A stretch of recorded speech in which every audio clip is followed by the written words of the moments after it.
বন্ধুরা আজকে আপনাদের সঙ্গে শেয়ার করব রাসূলুল্লাহ সাল্লাল্লাহু আলাইহি সাল্লামের একটি প্রিয় সবজি। আসসালামু আলাইকুম বন্ধুরা, টিয়া খানস ফ্যামিলি ব্লগে আপনাদের সকলকে জানাই স্বাগত। বন্ধুরা আপনারা অনেক রকমভাবে লাউ বানিয়ে খেয়েছেন, কিন্তু এইভাবে একবার লাউ বানিয়ে দেখুন। লাউয়ের স্টু আপনারা খেয়েছেন কিনা জানি না, এইভাবে যদি একবার স্টু বানিয়ে খান তো অবশ্যই কিন্তু আপনারা বারবার এইভাবে স্টু বানিয়ে খেতে চাইবেন লাউয়ের। আমরা সবাই জানি রাসূলুল্লাহ সাল্লাল্লাহু আলাইহি সাল্লাম লাউ খেতে ভীষণ পছন্দ করতেন। এরপর নিশ্চয়ই বলার দরকারই নেই যে লাউ আমাদের জন্য কতটা উপকারী, তাই না বন্ধুরা? তো আজকে লাউয়ের রেসিপিটি একদম গরমের জন্য পারফেক্ট একটি কম্বিনেশন নিয়ে এসেছি আমি। পারফেক্ট একটি রেসিপি বন্ধুরা, অবশ্যই ট্রাই করুন। তো বন্ধুরা এই গরমে লাউয়ের এই রেসিপিটা আমি এনেছি, যেটা খুবই কিন্তু সহজপাচ্য রেসিপি।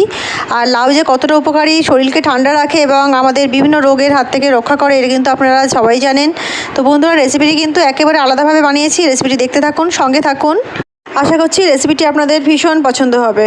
তো বন্ধুরা আমি লাউয়ের স্টু বানাবো আজকে, আর সেটার জন্য একটা লাউ নিয়ে নিয়েছি। আমি এই লাউটা পুরো ইউজ করব না, এর থেকে হাফ আমি কেটে নেব। আর কচি দেখে লাউ নিয়েছি আমি, লাউটা কিন্তু একেবারে টাটকা। তো এর থেকে আমি হাফ কেটে নেব বন্ধুরা। আর তার আগে কিন্তু আমাদের একটা কাজ করে নিতে হবে। এখানে আমি উষ্ণ গরম জল করে রেখেছি। এই জলটার মধ্যে আমি এখানে আধমালা নারকেল কুড়ে রেখেছি। সেই নারকেলটাকে এখন 10 মিনিটের জন্য ভিজিয়ে রাখবো। এটা আগেই করে নেব, করে নিয়ে তারপরে লাউটা আমরা কেটে নেব, ততক্ষণ নারকেলটাও কিন্তু সুন্দরভাবে ভিজে যাবে। তো বন্ধুরা আমি এখানে হাফ লাউ ইউজ করছি, সেই জন্য আমি এখানে আধমালা নারকেল নিয়েছি। আপনারা যদি গোটা লাউ ইউজ করেন তাহলে কিন্তু পুরো একটা নারকেল লাগবে। আমি নারকেলটা বেশ বড় সাইজে নিয়েছি, আর লাউটা কিন্তু একেবারে মিডিয়াম সাইজ নিয়েছি। আর কচি দেখে একটা সুন্দর দেখে লাউ বেছে নিয়েছি। তো লাউটাকে সুন্দর করে কেটে নেব। তো বন্ধুরা লাউটাকে সুন্দর করে খোসা ছাড়িয়ে লাউটাকে বড় বড় টুকরো করে কেটে নেব।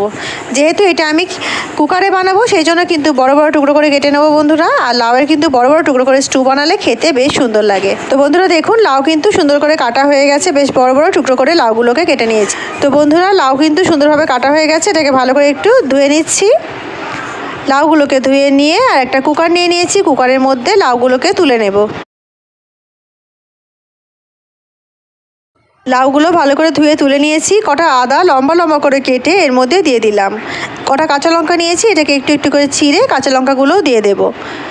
একেবারে সিম্পল মশলা দিয়ে বানাবো বন্ধুরা, এতে খুব একটা মশলা যাবে না, কিন্তু অসাধারণ টেস্ট হবে। অসাধারণ টেস্ট হবে, মানে একবার যদি বানিয়ে খান। আর সবচেয়ে বড় কথা যেটা বলতেই ভুলে গেছি এতক্ষণ, এটা কিন্তু বিনা তেলে বানাবো। এর মধ্যে কোনো আমি অয়েল ইউজ করবোই না। বিনা অয়েলে রান্নাও যে এত টেস্টি হতে পারে, এটা আপনারা কিন্তু না খেলে বিশ্বাস করতে পারবেন না।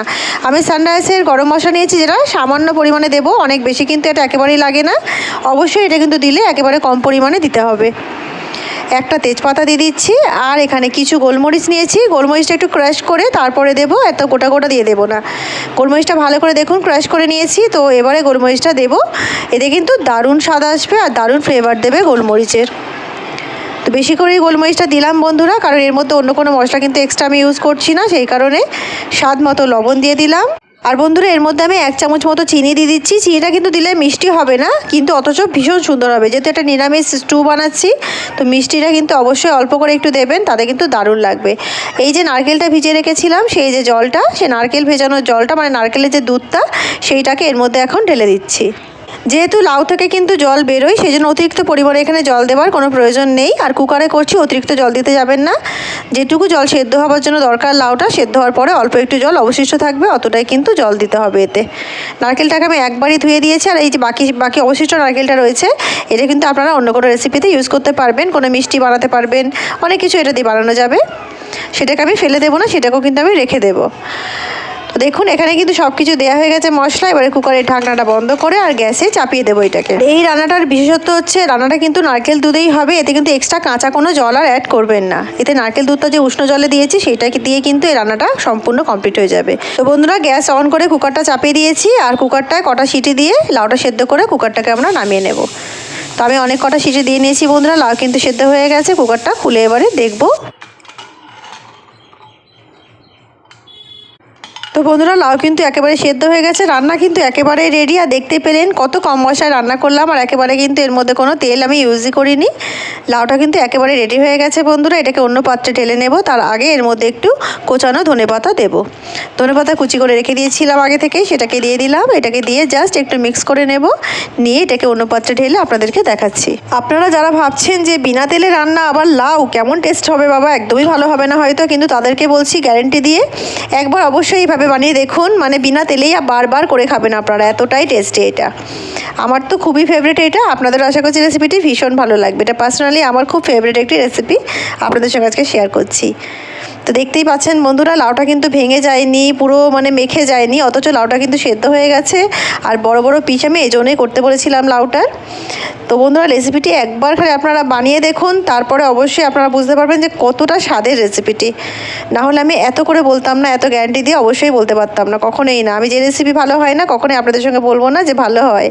এটা এতটাই সুন্দর, যেটা যদি না খান তাহলে কিন্তু অনেক কিছু মিস করবেন, মানে একটা ভালো রেসিপি মিস করবেন। আর অবশ্যই এটা সুস্থ অসুস্থ সকল মানুষই কিন্তু ভালো করে খেতে পারবেন। তো এটা সকলের জন্য রেসিপিটা ভীষণ ভালো রেসিপি, গরমের জন্য একটি আদর্শ রেসিপি বলতেই পারেন। আর এই রেসিপিটি কিন্তু ভাত রুটি সব কিছুর সঙ্গেই দারুণ লাগে। ভাত রুটি পরোটা যার সঙ্গে খান না কেন অসাধারণ লাগবে, এইটুকু আমি বলতেই পারি। অবশ্যই ট্রাই করবেন। তো লাউয়ের স্টু আমার রেডি হয়ে গেল বন্ধুরা। রেসিপিটি কেমন লাগলো অবশ্যই কমেন্ট করে আমাকে জানাবেন। আর রেসিপিটি যদি ভালো লাগে তাহলে কিন্তু অবশ্যই আমার চ্যানেলটিকে লাইক শেয়ার সাবস্ক্রাইব করে আমার সঙ্গে থাকার অনুরোধ রইল সকলকেই। তো বন্ধুরা, রেসিপিটি পুরো দেখার জন্য আপনাদের সকলকে জানাই অসংখ্য ধন্যবাদ। দেখা হচ্ছে একটা অন্য নতুন রেসিপির সঙ্গে। ততক্ষণ সবাই ভালো থাকুন, সুস্থ থাকুন, আর অফকোর্স আমার সঙ্গে থাকুন। আসুন সবাই মিলে একসঙ্গে বলি শুকর আলহামদুলিল্লাহ। আল্লাহ হাফিজ।